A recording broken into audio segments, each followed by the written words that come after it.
सभी को प्रणाम। आज आइए अध्याय 3 और श्लोक 27वां वहां से शुरू करते हैं।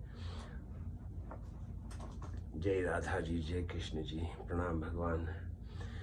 प्रकृति क्रियमाणानि गुणे कर्माणि सर्वश अहंकार विमूढ़ात्मा कर्ता हमिति मन्यते।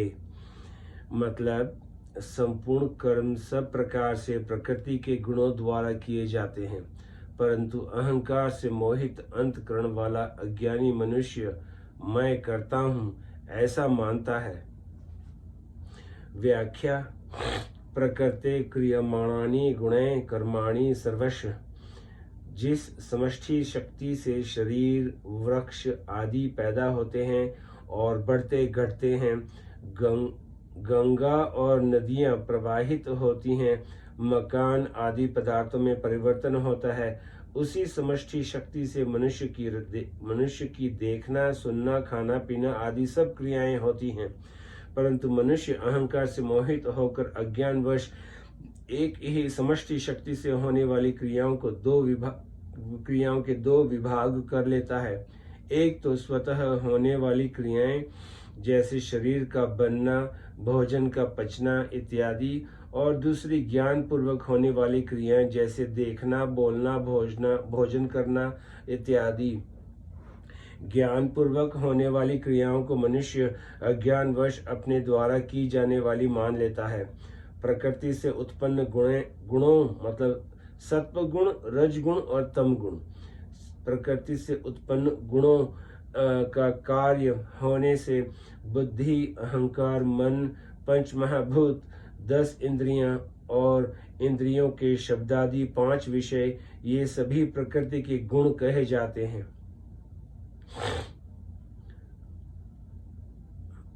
प्रकृति से उत्पन्न गुणों मतलब 3 गुण होते हैं: सत्व गुण, रज गुण और तम गुण। प्रकृति से उत्पन्न गुणों का कार्य होने से बुद्धि, अहंकार, मन, पंच महाभूत, 10 इंद्रियां और इंद्रियों के शब्दादि 5 विषय, ये भी प्रकृति के गुण कहे जाते हैं। उपयुक्त पदों में भगवान स्पष्ट करते हैं कि संपूर्ण क्रियाएं चाहे समष्टि की हो या व्यष्टि की, प्रकृति के गुणों द्वारा ही की जाती हैं, स्वरूप द्वारा नहीं। अहंकार विमूढ़ात्मा, अहंकार अंतःकरण की एक वृत्ति है। स्वयं मतलब स्वरूप उस वृत्ति का ज्ञाता है, परंतु भूल से स्वयं को उस वृत्ति से मिलाने अर्थात उस वृत्ति को ही अपना स्वरूप मान लेने से यह मनुष्य विमूढ़ात्मा कहा जाता है। जैसे शरीर इदम यह है, ऐसे ही अहंकार भी इदम यह है। इदम यह कभी अहम मैं नहीं हो सकता, यह सिद्धांत है। जब मनुष्य भूल से इदम को अहम अर्थात यह को मैं मान लेता है, तब वह अहंकार विमूढ़ात्मा कहलाता है। यह माना हुआ अहंकार उद्भव करने से नहीं मिटता, क्योंकि उद्भव करने में भी अहंकार रहता है। माना हुआ अहंकार मिटता है अस्वीकृति से अर्थात न मानने से। विशेष बात: अहम 2 प्रकार का होता है। एक वास्तविक मतलब आधार रूप अहम, जिसको यह वास्तविक अहम कहा है, वह वास्तव में अहम नहीं है, प्रत्युत सत्य रूप चित्त रूप तत्व है। उसको वास्तविक अहम इसलिए कहा है कि वह कभी बदलता नहीं, जबकि अवास्तविक अहम बदलता है। जैसे कोई व्यक्ति पढ़ा लिखा नहीं है तो वो कहता है कि मैं मूर्ख हूँ, अपढ़ हूँ, और पढ़ लिख कर वही व्यक्ति कहता है कि मैं विद्वान हूँ, पढ़ा लिखा हूँ। इस प्रकार अहम के बदलने पर भी अपनी सत्ता मतलब मैं हूँ नहीं बदली। माने हुए अहम के साथ सदा रहने से ही उस सत्ता को वास्तविक अहम कहते हैं। माने हुए अहम का साथ मिटते ही अर्थात वहां से दृष्टि हटते ही वह वास्तविक अहम सच्चिदानंद स्वरूप हो जाता है।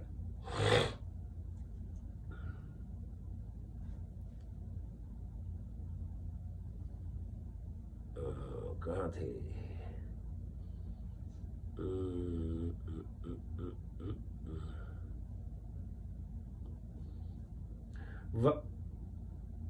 हाँ वहाँ थे, ओके। अहम दो प्रकार का होता है, एक तो वास्तविक आधार रूप अहम, जैसे मैं हूँ अपनी सत्ता मात्र, और दूसरा अवास्तविक मतलब माना हुआ अहम, जैसे मैं शरीर हूँ। वास्तविक अहम स्वाभाविक एवं नित्य और अवास्तविक अहम अस्वाभाविक एवं अनित्य होता है। अतः वास्तविक अहम विस्मृत तो हो सकता है पर मिट नहीं सकता, और अवास्तविक अहम प्रतीत तो हो सकता है पर टिक नहीं सकता। मनुष्य से भूल यही होती है कि वह वास्तविक अहम मतलब अपने स्वरूप को विस्मृत करके अवास्तविक अहम मैं शरीर हूँ को ही सत्य मान लेता है। कर्ताहमिति मन्यते। यद्यपि संपूर्ण कर्म सब प्रकार से प्रकृति जन्य गुणों के द्वारा ही किए जाते हैं, तथापि अहंकार से मोहित अंतःकरण वाला अज्ञानी मनुष्य कुछ कर्मों का कर्ता अपने को मान लेता है, कारण कि वह अहंकार को ही अपना स्वरूप मान बैठता है। अहंकार के कारण ही मनुष्य शरीर इंद्रिय मन आदि में मैंपन कर लेता है और उन शरीर आदि की क्रियाओं का कर्ता अपने को मान लेता है। यह विपरीत मान्यता मनुष्य ने स्वयं की है, इसीलिए इसको मिटा भी वही सकता है। इसको मिटाने का उपाय है इसे विवेक विचार पूर्वक न मानना, क्योंकि मान्यता से ही मान्यता कटती है। एक करना होता है और एक न करना। जैसे करना क्रिया है, ऐसे ही न करना भी क्रिया है। सोना, जागना, बैठना, चलना, समाधिस्थ होना आदि सब क्रियाएं हैं। क्रिया मात्र प्रकृति में होती हैं। स्वयं चेतन स्वरूप में करना और न करना दोनों ही नहीं है, क्योंकि वह इन दोनों से परे है। वह अक्रिय और सबका प्रकाशक है। यदि स्वयं में भी क्रिया होती तो वह क्रिया शरीर आदि में परिवर्तन रूप क्रियाओं का ज्ञाता कैसे होता। करना और न करना वहां होता है जहां अहम मतलब मैं रहता है। अहम न रहने पर क्रिया के साथ कोई संबंध नहीं रहता। करना और न करना दोनों जिससे प्रकाशित होते हैं, उस अक्रिय तत्व मतलब अपने स्वरूप में मनुष्य मात्र की स्वाभाविक स्थिति है, परंतु अहम के कारण मनुष्य प्रकृति में होने वाली क्रियाओं से अपना संबंध मान लेता है। प्रकृति मतलब जड़ से माना हुआ संबंध ही अहम कहलाता है। विशेष बात, जिस प्रकार समुद्र का ही अंश होने के कारण लहर और समुद्र में जातीय एकता है, अर्थात जिस जाति की लहर है उसी जाति का समुद्र है, उसी प्रकार संसार का ही अंश होने के कारण शरीर की संसार से जातीयता एकता है। परंतु मनुष्य संसार को तो मैं नहीं मानता पर भूल से शरीर को मैं मान लेता है।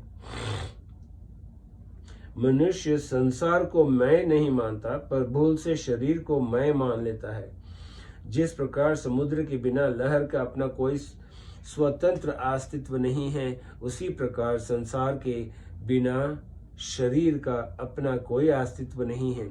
परंतु अहंकार से मोहित अंतःकरण वाला मनुष्य जब शरीर को मैं मतलब अपना स्वरूप मान लेता है, तब उसमें अनेक प्रकार की कामनाएं उत्पन्न होने लगती हैं। जैसे मुझे स्त्री, पुत्र, धन आदि पदार्थ मिल जाएं, लोग मुझे अच्छा समझें, मेरा आदर सम्मान करें, मेरे अनुकूल चले इत्यादि।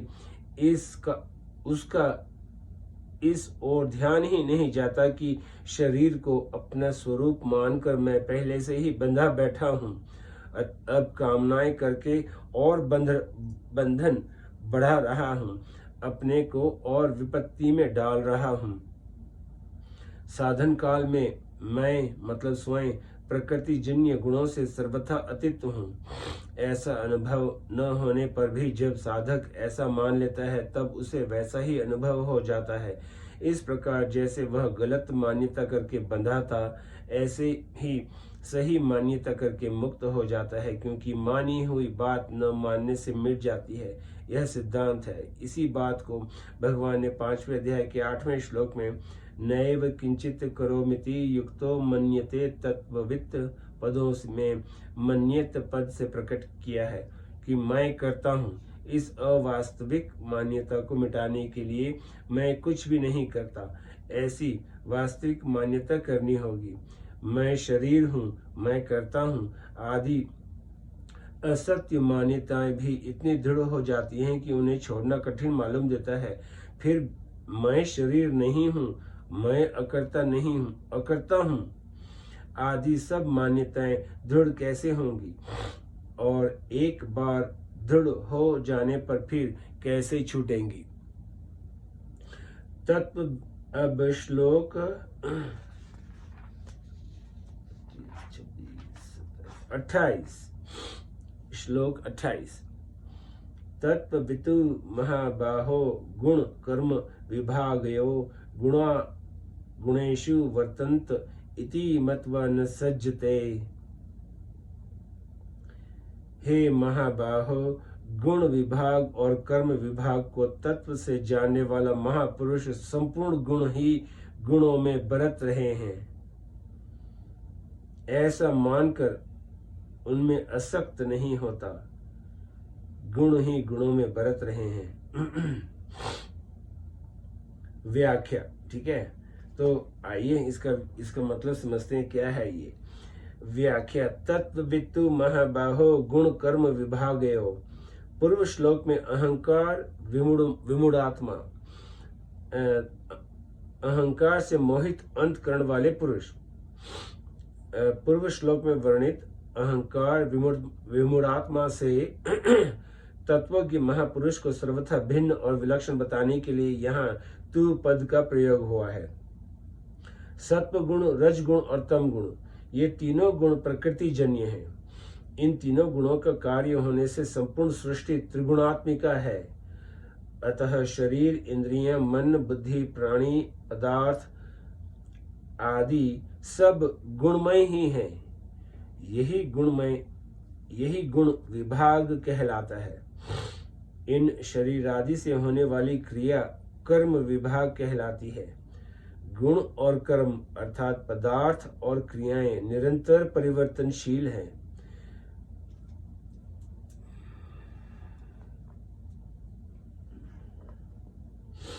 गुण और कर्म अर्थात पदार्थ और क्रियाएं निरंतर परिवर्तनशील हैं। पदार्थ उत्पन्न और नष्ट होने वाले हैं तथा क्रियाएं आरंभ और समाप्त होने वाली हैं। ऐसा ठीक ठीक अनुभव करना ही गुण और कर्म विभाग को तत्व से जानना है। चेतन मतलब अपना स्वरूप। चेतन में कभी कोई क्रिया नहीं होती, वह सदा निर्लिप्त निर्विकार रहता है, अर्थात उसका किसी भी प्राकृत पदार्थ और क्रिया से संबंध नहीं होता। ऐसा ठीक ठीक अनुभव करना ही चेतन को तत्व से जानना है। अज्ञानी पुरुष जब इन गुण विभाग और कर्म विभाग से अपना संबंध मान लेता है तब वह बंध जाता है। शास्त्रीय दृष्टि से तो इस बंधन का मुख्य कारण अज्ञान है, पर साधक की दृष्टि से राग ही मुख्य कारण है। राग अविवेक से होता है।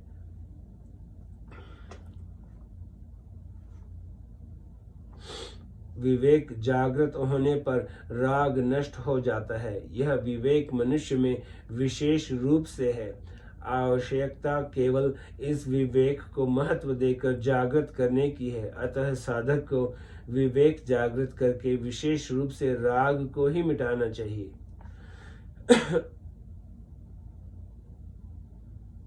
आज यही समाप्त करते हैं। नमस्ते।